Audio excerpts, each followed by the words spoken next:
Today from the global lane, losing identity, Canada's dangerous multicultural road. Re-education camps for China's Uyghurs. It's not just the Christians who are getting clobbered. Antisemitism rising on campus. American college students journey to the Middle East to discover the truth about Israel. And transparency in Washington. Tax returns for the president, but not for members of Congress. And it's all right here, right now, from the global lane. You probably haven't noticed, but our neighbor to the north is having an identity crisis.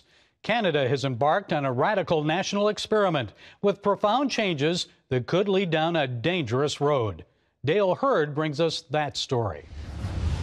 When Canadian Prime Minister Justin Trudeau says his country is a post-national state and has no core identity, no one should be surprised when some start asking if Canada is even a country. But the identity crisis facing Canada is not only multifaceted, it's serious and could one day have a direct impact on the United States. Canada is in the midst of, as one writer put it, a civilizational experiment that's transforming a Western nation into a post-Western nation. And this revolution is centered around the cult of diversity. Your Canada. Here's one version of Justin Trudeau's post-national, post-Western Canada, transformed by diversity. Oh, Canada, you stand for everybody. The question is not whether Canada should welcome immigrants. The question, according to Toronto Sun columnist and SiriusXM Canada host Anthony Furey, is whose values should win the day. In Canada right now, it's labeled bizarrely xenophobic and anti-immigrant, and they throw around terms like racism to no end. If you simply say, I'd like us all to integrate here and live together in a compatible way. Throughout their histories, both Canada and America have welcomed immigrants of all backgrounds. But Canada, rather than being a melting pot like the U.S., has said that it is a mosaic of many cultures. The problem begins when the Canadian mosaic includes more and more radical Islamists who favor undemocratic values under Sharia law. Prime Minister Trudeau welcomed almost 50,000 refugees from the Middle East in 2016 alone, and has even welcomed returning ISIS fighters, saying in an interview that they could be a powerful voice. And a lot of people, probably the silent majority, are saying, I'm unhappy with this, including new immigrants who came to Canada, whether it's a year ago or a decade or 3 decades ago, who say, no, I came to Canada for a reason, because I wanted Canadian values and I was escaping values in other countries. One immigrant who would like more Canadian values is pro-Western Muslim Tahir Gora, founder of Tag TV in Toronto, a network with a large international audience. He's also a co-author of Submission, The Danger of Political Islam to Canada, with a warning to America. I moved to this beautiful country because of its Canadian culture. People like me escaped Pakistan or Middle East or the Muslim world, came to Canada, and some went to United States with the hope that they will be left alone by those radical Islamists. But now we see those Islamists roaming around in this part of the world. Tariq Fatah is a journalist, writer, and founder of the Muslim Canadian Congress. An immigrant from Pakistan and a proud Canadian, Fatah says the Canadian left, which in his words is sinking in white guilt, now accepts and even celebrates undemocratic radical Islamic beliefs and practices. He likens it to a circus. It considers radical Islam as a phenomena that needs to be embraced because it is so curious. So we as Muslims are considered as circus animals. We need to perform in a way. And the white left liberal feminist class would sit in ringside seats and say, how lovely. Just look at that monkey jump up and down. Or that elephant stood up on his 2 feet. Honey, did you see that? Oh, it's breathtaking. Another facet of Canada's identity crisis can be seen in the growing trend of what are called land acknowledgements. We want to begin by acknowledging the traditional territory of the neutral Anishinaabe and Haudenosaunee peoples on which Wilfrid Laurier University's campuses sit. Land acknowledgements are recited daily on campuses and in schools across Canada, and they essentially declare that Canada is an occupier. We respectfully acknowledge the territory in which we gather as the ancestral homelands of the Beothuk and the island of Newfoundland, as the ancestral homelands of the Mi'kmaq and Beothuk. These continue even though a poll this year found that most Canadians do not believe Native peoples should have a special status and that the government should stop apologizing for past wrongs. The culture that is under fire here is traditional Canadian Christian culture. Ottawa resident Alexandra Belair grew up behind the Iron Curtain in communist Czechoslovakia, and she sees some disturbing parallels between life under communism and life in politically correct Canada. What do you say to someone who says, that's preposterous, I can say whatever I want in Canada? How can you compare it to the Soviet world? But you can't say anything you want. Because I was a daughter of a political dissident, teachers would take the time to berate me and say bad things about me in front of the whole classroom, because that way they were proving they weren't showing favoritism to the dissident's daughter, right? Now my friend's daughter was in school and she was being shamed for being too Christian. How's that different? How is that different? She was being shamed for feeling very patriotic Canadian. How is that different for being shamed for being a dissident's daughter? There's a saying here that the world needs more Canada. But if current trends continue, the world is going to get less of Canada, as Canadian identity is swallowed up in a left-wing multicultural experiment. Dale Hurd is in studio with more. Dale, so it's interesting that some of those showing the greatest concern about Canada's identity crisis are immigrants. How about Christians, say from Pakistan, who fled to Canada to get away from Islamic extremism? Right, and we talked to some of those, and sorry, you're out of luck. You came here for human rights and democratic values, and we want to put you in a ghetto with these radical Islamists. It's a nightmare for some of them. I mean, Canada's a big country, so I guess they can move. Pakistanis left Pakistan because they were being persecuted by the Muslim majority there. And this is how the left, as I say, ruins everything. Canada was well, it still has its good qualities, but it was an exemplary nation, and the left has gotten a hold of it and turned it into a big university campus. Well, what is this multiculturalism then meant for just average Canadian Christians who may go out and share their faith? You know, it reminds me, I think the last time I was on, I said Canada is beginning to remind me of Sweden. And in Sweden, if you wear a T-shirt to school with your nation's flag on it, you can get sent home as being dressed inappropriately. Because it's a cross, right? Yeah, well, and they're nervous about any kind of patriotism. They don't like it. And a little bit of that in Canada, a little bit of that in the United States. I know in the United States, I guess some children still say the Pledge of Allegiance each day. Mm-hmm. In Canada, it's this recitation of the land acknowledgement. Tell us more about that. Yeah, so I mean, it's not in every school in Canada, but sometimes it's based on school district or where children usually after they sing the national song, they will.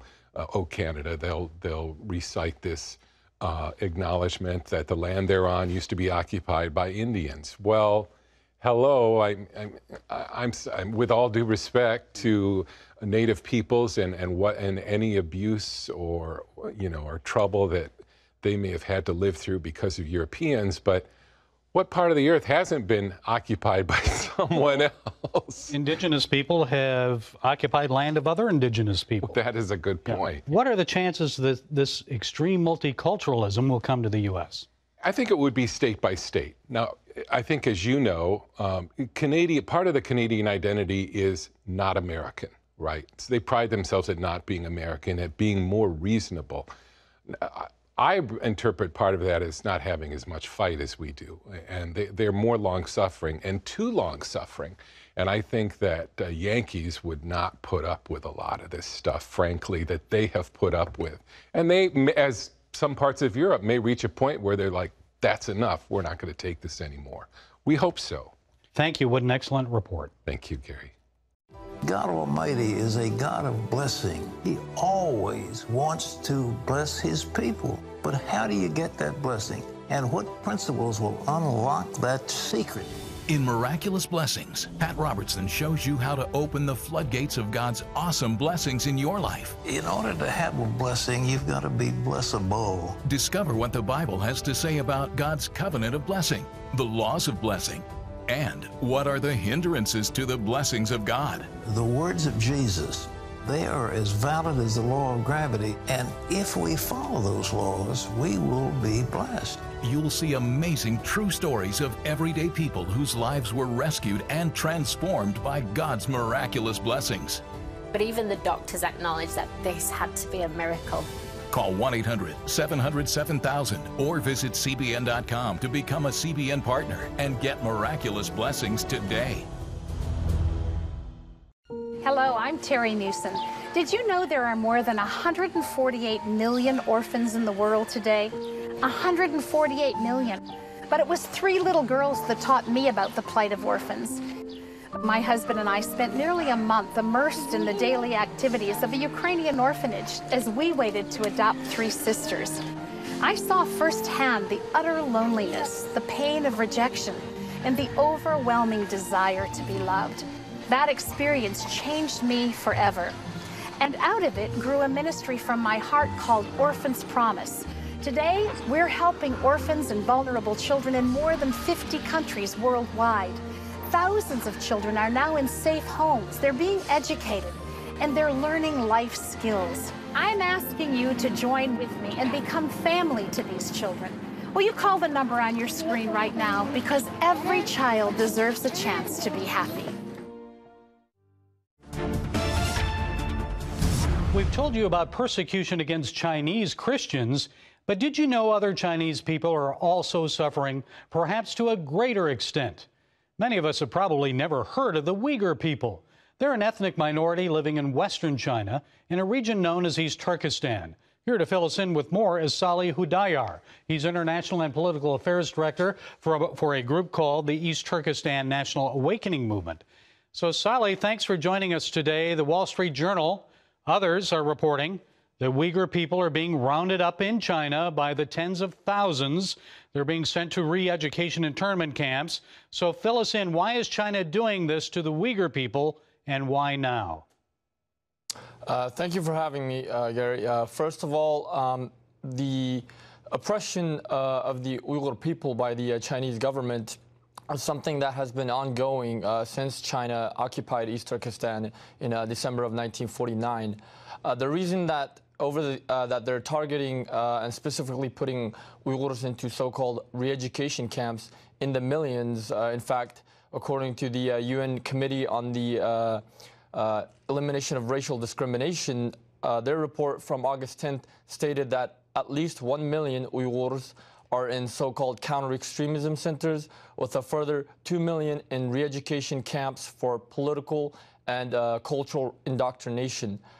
China right now is trying to eradicate the essence of Uyghur identity and to eradicate the Uyghur people as well, because East Turkestan is part of China's strategic plan to achieve the global domination, in which China calls, the Chinese dream, or the One Belt and One Road system, to enhance China to become the world's leading economy, the world's most powerful military, and the most powerful political influence on the face of the earth. So the Uyghurs have been very resistant to this, and that's why China feels like this is the final solution. It's not just the Muslims that are being targeted in East Turkestan. It's all any and all religious groups, whether they be Buddhist, whether they be Muslim, whether they be Christian. As long as you are Uyghur or Turkic, you are a threat to the Chinese state. So you have to be sent to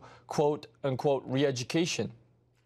I guess they fear terrorism, do they not? That's just an excuse. I mean, there hasn't been any actual terrorist activities in the region. In fact, it's demonstrations, peaceful demonstrations that get shut down by the Chinese government and brutally suppressed. And then China responds and says, you know, this was a terrorist attack, and plays it off like a terrorist attack to the international community. And because there is no free press and no way of verifying the incidents, a majority of the people are given the Chinese government's narrative of the story. What can we do? Well, the first thing is to spread awareness about what's going on in East Turkestan, not just to the Uyghur Muslims, but also to our Christians and other religious populations. We need to get strong coalitions between all religious faiths and stand up for religious freedom in East Turkestan, in China, and across the world. Second is to pressure, write to our members of Congress, call them, write to them, and pressure them to uphold religious freedom, pressure them to label, what's happening in East Turkestan as a genocide. And we would like the U.S. President, President Trump, to sign the Weasel Genocide Prevention Act and make it an official U.S. policy to oppose genocide, whether it happens in Africa or whether it happens in East Turkestan or any other part of the world. Saleh Hudayar of the East Turkestan National Awakening Movement, thanks for joining us. Thank you for having me. Stop. Parents, the Superbook Bible app is a great way to get your child reading the Bible, because in today's busy world, we can use some help. The free Superbook Bible app has fun stuff your kids will love.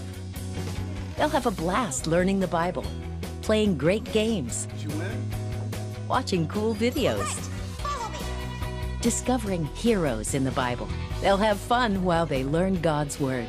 The Superbook Kids Bible app, available now. Life. It's meant to be lived fully. Jesus said it. I came to give you life. Life to the fullest. Life in your family. Life in your finances. Life in your body, mind, and spirit.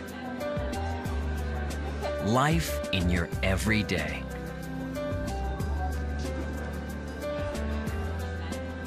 At CBN.com, we're taking what Jesus said seriously. We're here to help you discover life. Life. Live it fully.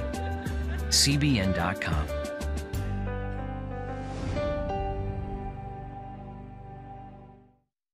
We had 4 jobs that didn't go right, but we didn't waver in our faith.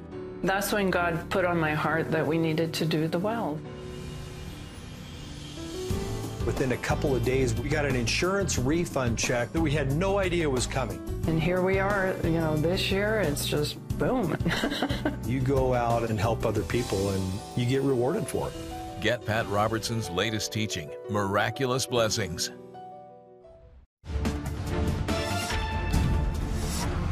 When it comes to Israel, American college students are often exposed to disinformation and misconceptions. On many college campuses, only a pro-Hamas, anti-Semitic view of the Jewish state is tolerated. So how can American young people learn the truth? A program called Passages is making a difference. Here to explain from our Jerusalem Bureau is Passages Executive Director Scott Phillips. So Scott, what is Passages? Thank you so much, Gary, for having me. It's a real pleasure to be with you today. Passages is a program for Christian college students in the United States with leadership potential. The goals of Passages are to, 1, strengthen Christian faith and identity by bringing these students to the birthplace of Christianity, to the place where their faith originated, to their spiritual, it's a spiritual birthplace for Christians. And we believe really that bringing them here and seeing these places firsthand will give them, deep roots in their Christianity. We've heard it many, many times from students how, when they get home from Israel, that it really changes their mind. It changes the way they read their Bible. It changes the way they pray. It changes the way that they relate to God. And the second goal with Passages is to introduce students to what's happening in Israel today. So a lot of times students don't have any idea other than maybe what they see, in the media or maybe here on campus. They don't know what's happening in Israel or the broader Middle East. I think many times, obviously, when students see anything about Israel, it's usually in the headlines in America, and it's usually something bad. It's usually something bad happening, traumatic, like a war or, rockets coming in from Gaza or whatever it may be, or, a terrorist attack or something. So that's what they think about Israel, and that's really all they know, other than maybe, some things happened several thousand years ago, and it was written in the Bible here in Israel. And on campus, obviously, you have many voices on campus, and so, many times they'll hear things about Israel. And so really the idea is for us to, bring them here and let them see it for themselves. So this is so much more than your typical tourist visit to Israel? What they noticed, and really what I noticed, honestly, too, coming to Israel many, many times before, is that many times Christian church groups and ministries and those who come to Israel, they only visit biblical sites. While obviously that's very important to visit biblical sites, it's foundational. They don't hear many times from people that live here today. They don't hear about what's happening, with the Israeli-Palestinian conflict, with cultural issues happening here, whatever it may be. They don't visit a lot of modern sites. What kind of an impact is this having on those who join the effort? How does it affect them as future leaders? Really when students get back, we do surveys, and then students, are telling their stories after the trip, and we hear story after story after story of students whose faith has been deeply impacted, of students who, like I said before, read the Bible differently, pray differently, become more involved back at their church or in their student ministry back on campus. Their mind is opened up to a whole new world, and they're exposed to a lot more when they come here. And so really the trip is just a catalyst for that process.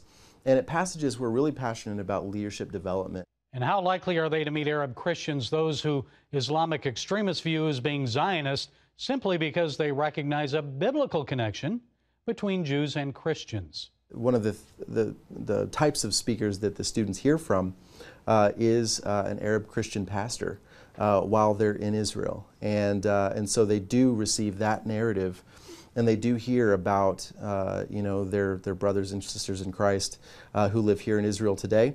They also meet with a Maronite Christian up in the north, and this particular leader talks about the broader Christian community in the Middle East and how they're being impacted in other countries. And so it's something that's very important to us here. I would just encourage everybody just to do it. Come to Israel, whether it's with Passages, you're a student, it's with Passages, or you can go with your church or wherever. That it really, once you actually make the step, you're good to go when you get here. Okay, Scott Phillips, Passages Executive Director from Jerusalem. Thanks for being with us. Thank you so much, Gary. Really appreciate you having me. When you give, smiles grow bigger. When you care, homes are happier. When you comfort, the hurt goes away. When we all come together to love, miracles happen. Hello, I'm Terry Newsom. Did you know there are more than 148 million orphans in the world today? 148 million. But it was 3 little girls that taught me about the plight of orphans. My husband and I spent nearly a month immersed in the daily activities of a Ukrainian orphanage as we waited to adopt 3 sisters. I saw firsthand the utter loneliness, the pain of rejection, and the overwhelming desire to be loved. That experience changed me forever. And out of it grew a ministry from my heart called Orphans Promise. Today, we're helping orphans and vulnerable children in more than 50 countries worldwide. Thousands of children are now in safe homes. They're being educated, and they're learning life skills. I'm asking you to join with me and become family to these children. Will you call the number on your screen right now? Because every child deserves a chance to be happy. Hello? Is this thing on? Hey, kids, do you love games? And do you love discovering things? Well, do ya? Then you're gonna love this. It's the new free Superbook Kids Bible app. You can play games, watch videos, find answers to your questions, and a whole lot more. The new Superbook Kids Bible app. Free downloads available on iTunes and Google Play now.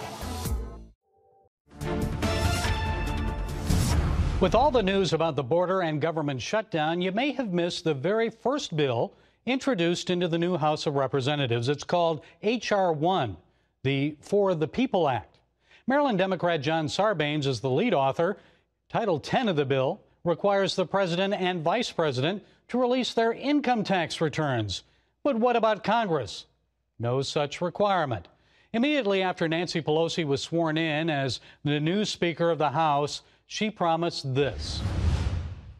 I pledge that this Congress will be transparent, bipartisan, and unifying. Representative Pelosi's actions speak louder than her words, at least when it comes to transparency and unity.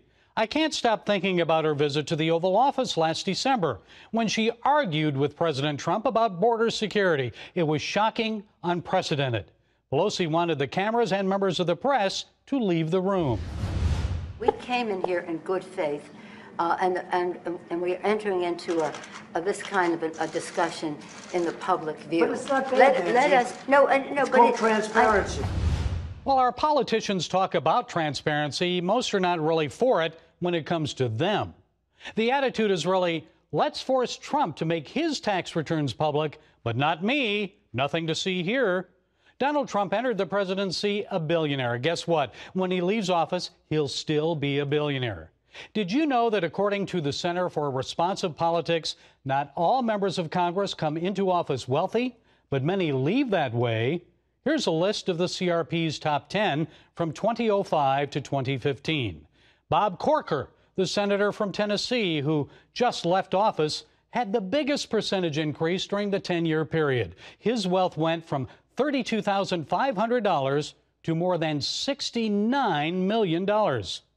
Among the others, Democrat David Scott. His net worth was about $81,000 in 2005, and by 2015, it was up to $2.5 million. Not bad.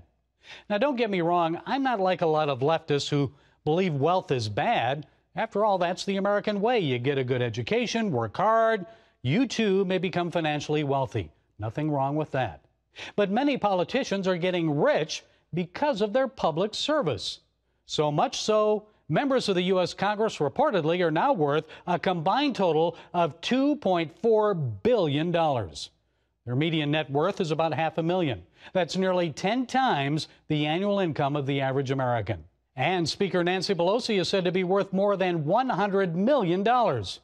Yes, we need greater transparency from those we elect to serve us. So in the spirit of transparency and openness, Madam Speaker, what's good for the goose is also good for the gander, right? Sure, let's require the president and vice president to release their tax returns, but let's also include a requirement that all members of Congress do the same. Well, that's it from the Global Lane. Be sure to follow us on Facebook, YouTube, SoundCloud, iTunes, and Twitter. And until next time, be blessed.